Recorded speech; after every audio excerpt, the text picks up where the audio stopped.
Welcome to my YouTube channel. If you love to solve a mystery, you've come to the right place. Grab yourself a pen and paper and together we're going to look at mysteries and try to solve them.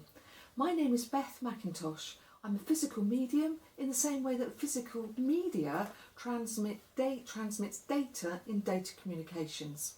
I have seen apparitions and visions since I was a child. Victims of crime send me downloads of information that give me the facts of every case. So let me show you how this works. When you send a text message or a picture or video from this mobile device to another device, you do not see the pictures or words float in the air and land on the chosen device.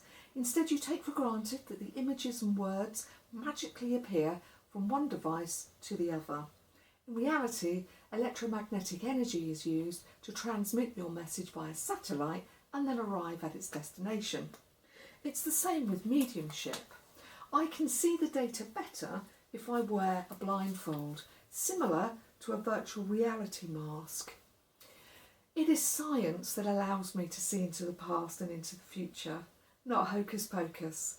You will witness how this works firsthand. I invite you to write down clues and facts and piece together what we believed happened in every case. Enter comments below, but please be respectful of other people's comments and keep this an engaging and respectful channel. Thank you so much. So, let's get into today's mystery.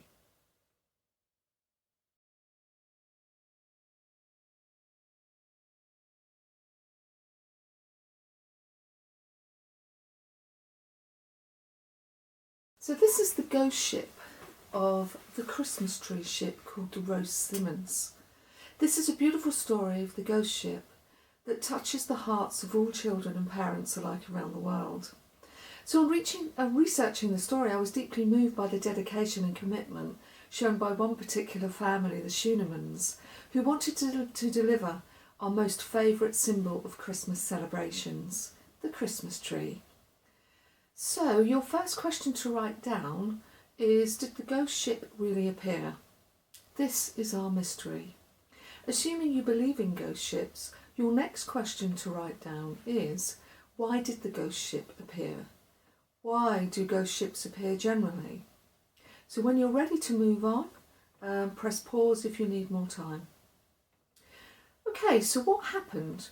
Our story begins in 1868 when it was recorded that more than 1,800 sailing vessels were in operation on the vast Great Lake Michigan in North America. The cargo was mainly lumber, extracted from the forest from Canada, travelling to the USA. For the Schoonermans, their passion was the cargo of Christmas trees, which would begin its journey from Thompson Harbour, Manastic, Michigan, and end at Clarksbridge, Chicago, where the trees were sold directly to the public. So we are all familiar with the story of Ebenezer Scrooge and the Christmas Carol.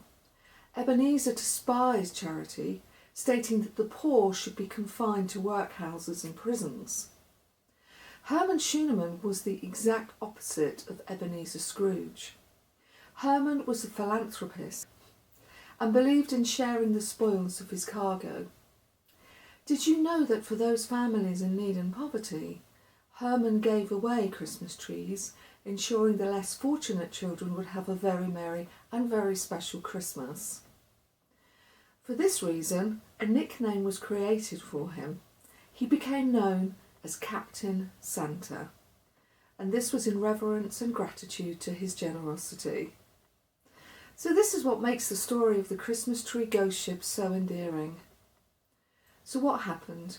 Come with me as we share that fateful journey that ended in tragedy. In November 1912, icy storms and snow had already covered a number of Christmas tree farms in Wisconsin, and typically the waters of Lake Michigan were treacherous at this time of year. Business competitors of the Schoonermans decided the journey would be too risky and refused to ship any trees south. From a business point of view, Herman saw this as an opportunity to steal a competitive edge and therefore proceeded to load the schooner, the Rouse Simmons, with 5,500 Christmas trees. And these were all bound for Chicago. He had noted that storms had been fewer in 1912. He therefore took a calculated risk that the journey would be achievable with little storm disruption. Only one storm had been reported that month. On November the 21st, 1912, the Rouse Simmons began its journey in strong winds, but no gale and no storm. The strong winds, however, would later develop into a storm. And just as a precaution, Herman instructed that the vessel would sail following close to the coastline rather than be in the centre of the Lake Michigan. The storm worsened, and 2 men on deck tried to make sure ropes securing the trees were still in place so that no cargo was lost. But tragically, these 2 men were swept overboard during their checks. The cargo was indeed secure, but the men lost their lives ensuring its safety. Overnight, the icy rain and snow worsened, shrouding the vessel in an icy cloak, and Herman Schooneman took the shrewd decision to head for Bailey's Harbour to wait out the storm before continuing the journey. Something that Herman did not foresee was that the wet snow and freezing temperatures would add to the weight of the trees, and so, as per normal SOS procedures at the time, Herman lowered the ship's flag to half-mast as a distress signal for assistance. Was the distress signal seen? Kewaunee Life-Saving Station noticed that the flag was half-mast, but also noticed that the ship's sails were heavily tattered by the storm. The vessel was low in the water due to the weight of the cargo. The vessel was witnessed as being covered in ice. A rescue boat had already left Kewaunee Life-Saving Station, so they had no rescue boat spare. So Kewaunee Station attendant alerted another station to assist. This station crew immediately sprung into action and launched the rescue mission. But did they get there in time? Unfortunately, it was too late. When the rescue team reached the destination on Saturday afternoon, there was no sign of the schooner, the Rouse Simmons. It was assumed that the vessel had been taken in water and had finally sunk under the weight of its cargo. There were no survivors. 17 souls were lost that day. 3 weeks after the fateful journey, a fisherman in the lake discovered a message in a corked bottle. It was signed by Herman Schooneman and read as follows: Friday, everybody, goodbye. I guess we are all through. Sea washed over our deck load Thursday. During the night, the small boat washed overboard. Leaking bad. Ingvald and Steve fell overboard Thursday. God help us. So although it had been considered a risky journey to take, it was a journey that they had taken for many years and had become an annual tradition in Chicago. Herman left behind his wife Barbara, 3 daughters, Elsie, Pearl and Hazel. The Schooneman family were overwhelmed with the support and condolences for the loss, and Captain Santa was greatly missed. In the December of the same year, Christmas trees started to appear washed up on the shores of Wisconsin, a clear sign that all was not well. There was still hope that the ship would be seen with survivors still on board, but this was not to be. However, the weeks that followed the disappearance, sailors on Lake Michigan testified that they saw the ship, heavily iced over and with tattered sails in the mist. The vessel, sitting very low in the water, was seen slowly crawling along, stressed and burdened, only for the sighting to disappear, shrouded by mist and fading into the distance. Children and local people also saw the vessel in a similar condition from the shoreline.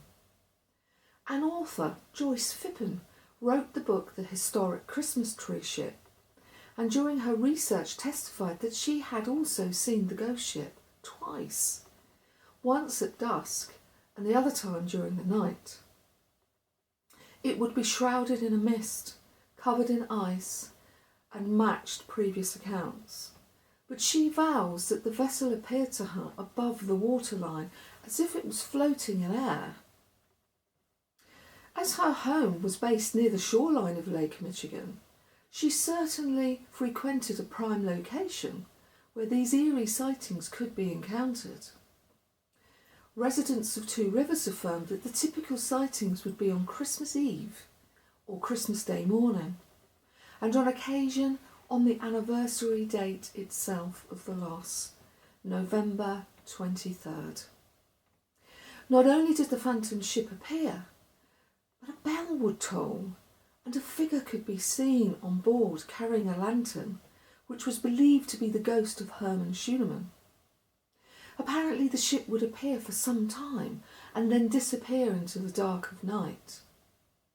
So, if you believe that the ghost ship appeared, answer yes to question 1 after listening to these accounts. If your answer is still no, that's okay too. I'm now going to share with you superstitions that sailors generally felt about being and working on board ships on the sea. Sailors generally during this time were controlled by superstition. One superstition was that rodent rats were the wisest of mariners and were a good sign if they were on board your vessel. On the day that the schooner Rouse Simmons was set to sail, rats left the ship in droves before the anchor was even lifted, giving the sailors an ominous warning, which some heeded and refused to sail. Reportedly, some sailors refused to work on board for fear that the ship was too low in the water and too heavily laden. So they sacrificed the chance of wages to follow their instincts and superstition. Would you have done the same? The most common superstition religiously coveted by sailors is that a ship has a soul. It is a living entity that should be treated with respect, and most sailors concur that not only can ships be haunted by lost souls, but the vessels themselves can live on. Certainly in Lake Michigan, a number of vessels were lost over the years. So what do you think? Do you think that a ship has a soul? Sharing the same fateful journey on the 21st of November 1912, 3 other ships sank due to the storm. Bells ringing across the airwaves was a common phantom sound across the lake. Sailors believed that if you heard a bell tolling in the wind whilst you were on board a ship, then this was a bad omen and the ship was doomed. Finally, sailors felt the hanging of an upright horseshoe on a mast was a good omen and would bring them good luck throughout the journey. It was, however, bad luck to have the horseshoe nailed upside down. In 1971, divers found the wreck of the Rouse Simmons. They did in fact discover that a horseshoe had been nailed to the mast, but was only hanging on one nail. The conclusion was that the gale had loosened the horseshoe, thus causing it to turn it upside down. Furthermore, they found that the ship's wheel was missing, and further concluded that the weight of the trees had surged forward in the storm and had broken off the wheel, thus making it impossible for Herman to steer the ship to safety. This was a tragedy beyond words.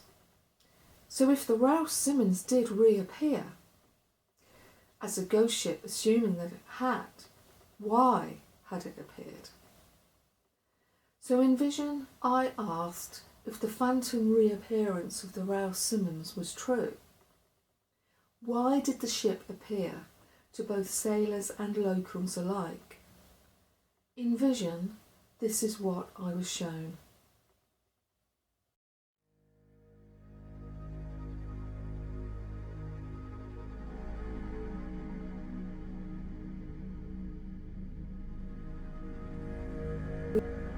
I saw the ship slowly moving through lapping water. I could hear the water lapping up against the sides of the ship. I could see men reaching up to me from the depths of the water. They said, "We didn't want a watery grave.